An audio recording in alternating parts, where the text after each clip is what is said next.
성경 봉독하겠습니다. 고린도후서 4장 7절부터 11절까지입니다. 우리 7절의 말씀부터 함께 합독하도록 하시겠습니다. 우리가 이 보배를 질그릇에 가졌으니 이는 심히 큰 능력은 하나님께 있고 우리에게 있지 아니함을 알게 하려 함이라. 우리가 사방으로 우겨쌈을 당하여도 쌓이지 아니하며 답답한 일을 당하여도 낙심하지 아니하며 박해를 받아도 버림받지 아니하며 거꾸로 트림을 당하여도 망하지 아니하고 우리가 항상 예수의 죽음을 몸에 짊어짐은 예수의 생명이 또한 우리 몸에 나타나게 하려 함이라. 우리 살아있는 자가 항상 예수를 위하여 죽음에 넘겨짐은 예수의 생명이 또한 우리 죽을 육체에 나타나게 하려 함이라. 아멘. 질그릇 속에 담겨진 보배라고 하는 주제로 말씀을 드리겠습니다. 지난 2020년 11월 26일에 국민일보와 롯데문화재단이 지원한 온라인 공연이 있었습니다. 왼손 피아니스트 이훈 씨의 무관중 독주회였습니다. 이훈 씨는 초등학교 2학년 때부터 피아노를 쳤습니다. 선화예술고등학교를 졸업을 하고 독일과 네덜란드에서 유학을 하게 됩니다. 촉망받는 연주자로 급성장을 하게 됩니다. 2008년 독일 유학을 마치고 박사 과정을 위해서 미국 신시내스 대학에 입학하게 됩니다. 박사 논문을 쓰던 중에 2012년입니다. 뇌졸중으로 쓰러집니다. 그것을 집주인 할머니가 발견을 합니다. 그때 그 당시 세계적인 뇌수술 전문의가 수술을 하게 됩니다. 이 좌뇌를 드러내는 대수술을 받고 목숨을 건졌지만 오른쪽 팔다리의 기능이 마비되고 언어의 기능이 마비가 되었던 겁니다. 삶이 송두리째 무너진 그에게 스승은 이렇게 격려를 합니다.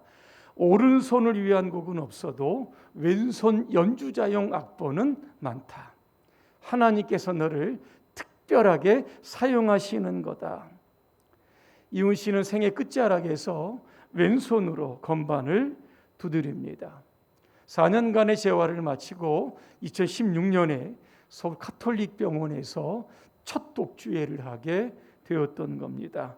오른손과 오른발을 쓰지 못해도 전보다 더 깊어진 선율로 지치고 힘들어하는 환자들에게 큰 위로를 전달해 주었습니다. 이훈 씨는 국민일보와의 인터뷰에서 자신의 꿈을 이렇게 이야기합니다. 감사함을 잃지 않는 것, 이게 저의 꿈입니다. 사람의 몸은 참 연약합니다. 마음과는 달리 시간과 공간의 제약을 받습니다. 그날의 컨디션에 따라서 이 몸의 또 상태가 많이 달라집니다. 병이라도 얻으면 수술이라도 받으면 사람의 몸은 치명적인 한계에 빠지게 되는 겁니다. 그런 사람의 몸을 가리키는 적당한 말이 오늘 본문에 나와 있습니다. 그것이 바로 질그릇이라고 하는 겁니다. 여러분, 최상의 도자기를 만들려고 하면 한 10번의 공정이 필요하다고 합니다. 흙으로 도자기를 비워서 이 불에 있다는 초번이라고 합니다. 초벌구이를 하고 그리고 유학을 입힌 후에 재번이라고 해서 두 번째 구이를 구워냅니다. 이 초벌 후에 유약을 입히는 것은 두 가지 이유 때문이라고 합니다. 첫째는 광택이 나서 고급스럽게 보이기 위해서입니다. 또 하나는 유약을 바르고 불에 굽게 되면 이 도자기가 단단해진다라고 하는 겁니다. 근데 질그릇은 유약을 바르지 않은 채 그냥 불에 구워서 나오는 겁니다. 옛날에 가난한 사람들, 부잣집도 그냥 허드레로 쓰는 그러한 그릇들은 거의 질그릇으로 사용했다라고 하는 겁니다. 유약을 입히지 않는 질그릇, 투박하기도 하지만 작은 충격에도 쉽게 금이 가거나 깨지는 특징이 있다는 겁니다. 근데 성경은 저와 여러분들을 가리켜서 질그릇이다 그렇게 이야기합니다.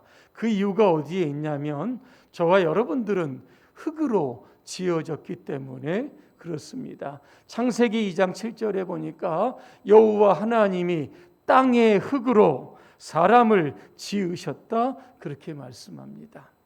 질그릇 같은 우리지만 오늘 바울 사도는 저와 여러분들을 향해서 우리 안에 보배가 있다 그렇게 말씀하고 있습니다. 미국의 한 중년 부부가 집에 기르는 개를 데리고 이제 밖으로 산책을 나갑니다. 이 강아지를 풀어 놓았더니 이 나무 밑에 가서 나무 밑을 계속 파고 있는 겁니다. 그러면서 이 부부가 개가 땅 파는 것을 중지시키기 위해서 그쪽으로 이렇게 가보았더니 부부가 나무 밑을 보니까 녹슨 깡통이 한 6개 정도가 발견되었던 것을 보았습니다. 그런데 거기에는 금화가 무려 1427개나 들어있었다고 합니다. 이것을 돈으로 환산해 보니까 1000만 달러, 우리나라 돈으로 약 120억 정도 되었다라고 하는 겁니다. 여러분, 오늘부터 여러분 강아지를 데리고 부지런히 산책을 다니시기를 바랍니다. 개가 나무 밑을 열심히 파더라도 그냥 여러분 놔두시길 바랍니다. 오늘 말씀해 보니까 녹슨 깡통에 있는 금화보다 더 소중한 보배가 있다. 바울은 이야기합니다. 그 보배가 바로 예수 그리스도다 말씀합니다. 왜 예수 그리스도가 보배가 되고 우리 인생의 보물이 됩니까? 사도행전 3장에 보니까 베드로가 대중을 향해서 이렇게 설교를 합니다. 너희가 생명의 주를 죽였도다. 그러나 하나님이 죽은 자를 다시 살리셨다. 그렇게 말씀합니다. 예수 그리스도는 저와 여러분의 죄를 위하여 십자가에서 죽으셨습니다. 죽음이 끝이 아니라 예수님은 부활하셨습니다. 바울은 부활하신 예수 그리스도, 그분이 오늘 우리 안에 계시기 때문에 그분을 향해서 보배다, 보물이다 그렇게 이야기하고 있습니다. 그리고 죽은 예수 그리스도를 3일 만에 누가 부활시키셨습니까? 하나님이 부활시키셨다 그렇게 말씀합니다. 하나님은 죽은 자를 살리시는 부활의 능력을 가지고 계시는 겁니다. 그래서 우리는 한없이 약하고 늘 부족을 하지만 우리 약한 우리들을 하나님은 더욱더 강하게 하시는 겁니다. 그래서 오늘 7절에 보니까 하나님을 가리켜서 심히 큰 능력을 가지신 분이다 그렇게 말씀하고 있는 겁니다. 하나님의 능력이 오늘 우리의 연약한 인생에 이게 접속이 되고 연결이 되면 우리 안에 놀랍고 위대한 일이 일어나게 되는 겁니다. 첫 번째는 우리가 사방으로 우겨쌈을 당하여도 쌓이지 않는다 그랬습니다. 이 우겨쌈이라고 하는 것을 원어해 보니까 포도즙을 내기 위해서 포도를 이 틀에 넣고 계속 밟는 것, 짓누르는 것, 이게 바로 우겨쌈이라고 하는 단어입니다. 사도행전 14장에 보니까 바울이 선교를 위해서 이고니온으로 가게 됩니다. 그런데 거기에 있는 유대인들이 바울을 계속 핍박을 하면서 쫓아내는 겁니다. 바울이 어디로 갔냐면 루스드라로 이동을 하게 됩니다. 여기에 가서 복음을 전하는데 또 문제가 생깁니다. 이고니온에서 바울을 핍박했던 사람들 이제는 많은 대중을 동원을 해서 바울을 또 핍박하기 위해서 루스드라까지 온 겁니다. 유대인들은 대중을 향해서 이렇게 이야기합니다. 바울을 향해서 돌을 던지라고 했습니다. 수많은 군중들이 돌을 가지고 바울을 향해서 돌을 던지게 됩니다. 바울은 돌에 맞고 피투성이가 된 채 쓰러지게 됩니다. 바울이 죽었습니다. 그래서 성 밖으로 갔다 버렸다 그랬습니다. 바울의 제자들이 죽은 바울을 이렇게 둘러싸고 있었다 그랬습니다. 이제 장래 문제를 좀 한번 논의했던 것 같습니다. 그런데 하나님이 죽은 바울을 다시 살리셨다 그랬습니다. 바울이 일어납니다. 어디로 갑니까? 자기를 향해서 돌을 던졌던 루스드라를 향해서 또 들어가서 복음을 전하게 되었다는 겁니다. 바울의 제자들이 만류합니다. 그때 바울은 제자들을 향해서 이렇게 말합니다. 하나님의 나라에 들어가기 위해서는 많은 박해를 받아야 하는 것이 당연하다, 그렇게 이야기하면서 또다시 복음의 행진은 시작이 되었던 겁니다. 고린도후서 7장에 보니까 바울이 마게도냐에 이제는 복음을 들고 들어가게 됩니다. 그때의 심정을 이렇게 이야기합니다. 바울은 우리의 육체가 편하지 못하였고 사방으로 환난을 당하여 밖으로는 다툼이요 안으로는 두려움이다 그랬습니다.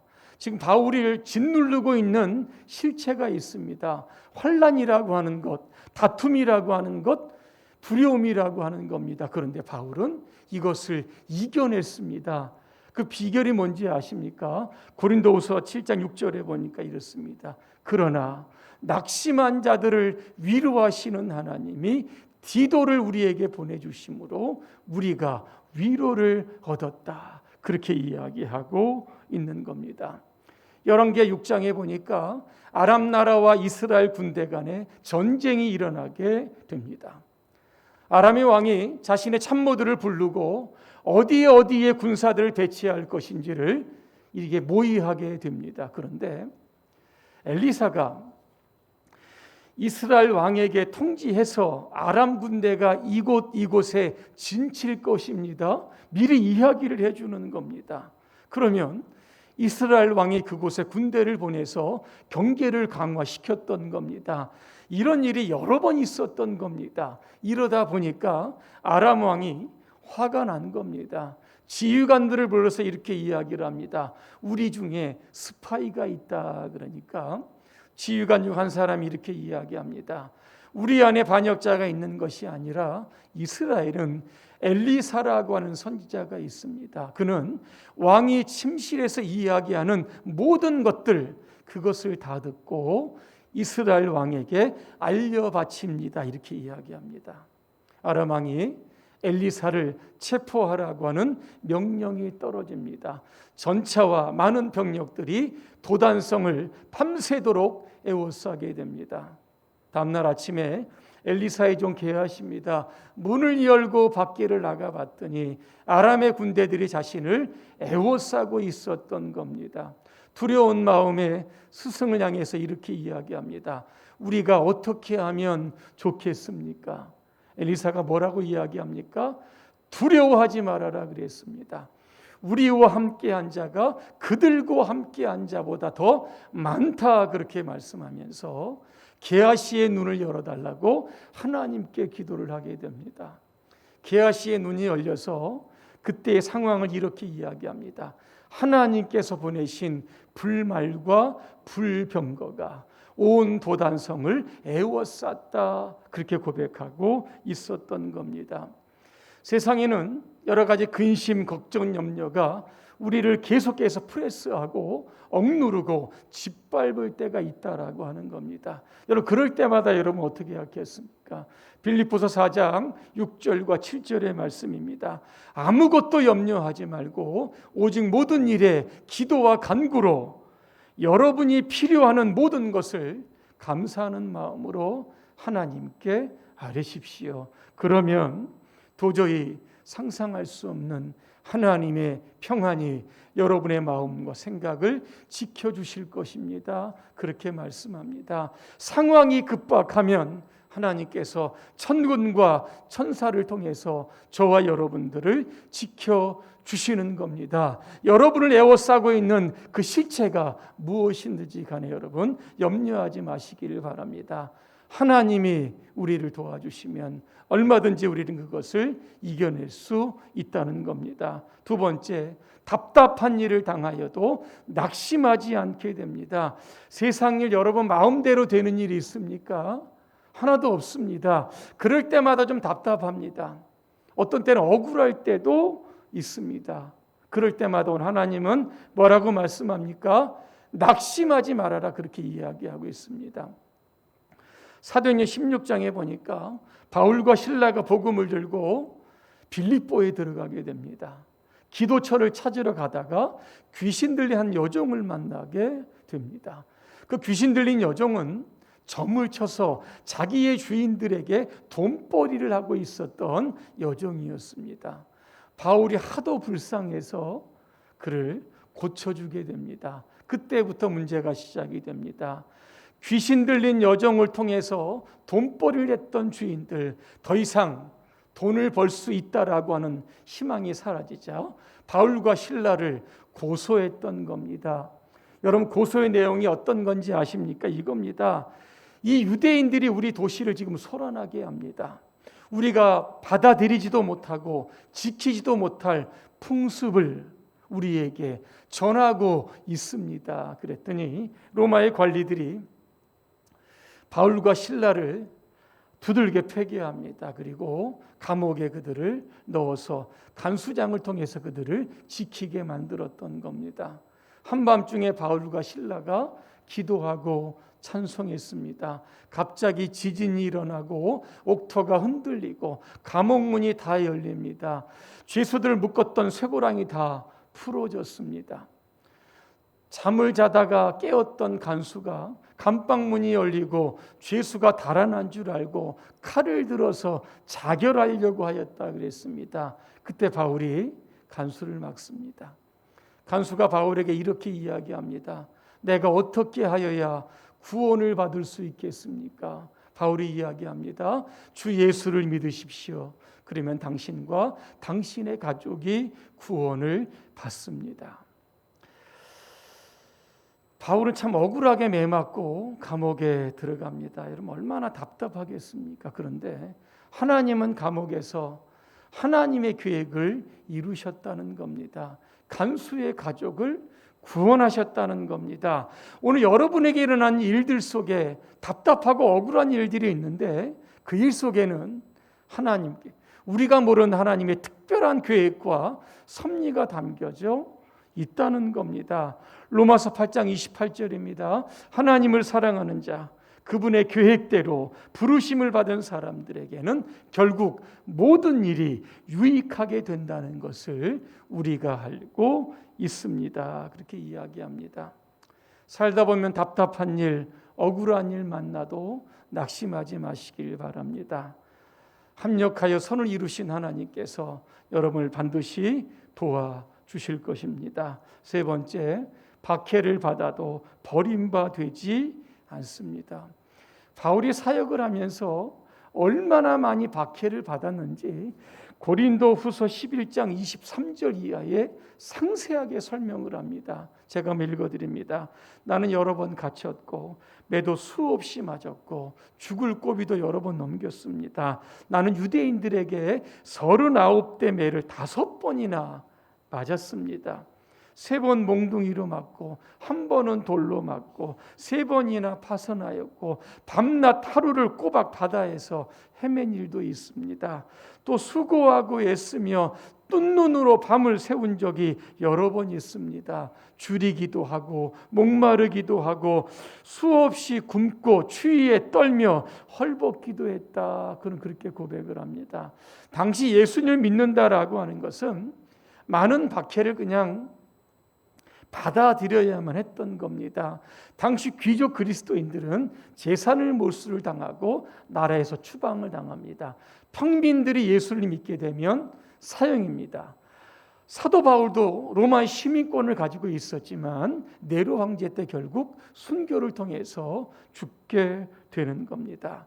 그 박해와 죽음이 하나님께서 자신을 버렸다고 그렇게 그들은 생각하지 않았던 겁니다. 어떻게 생각을 했냐면 오늘 고린도후서 4장 11절 이렇게 생각합니다. 우리는 살아있으나 예수로 말미암아 늘 몸을 죽음에 내어 맡깁니다. 그것은 예수의 생명도 또한 우리의 죽을 육체에 나타내게 하기 위함이다 그랬습니다. 다시 말하면 내가 예수 믿고 박해받고 죽는 것, 하나님이 나를 버리신 증거가 아니라 영원한 생명의 시작임을 그들은 믿었던 겁니다. 죽음을 통하는 그 순간에 예수님의 생명이 우리에게 주어졌다라고 하는 사실을 그들은 믿었던 겁니다. 마태복음 5장 10절에 보니까 이런 말씀이 있습니다.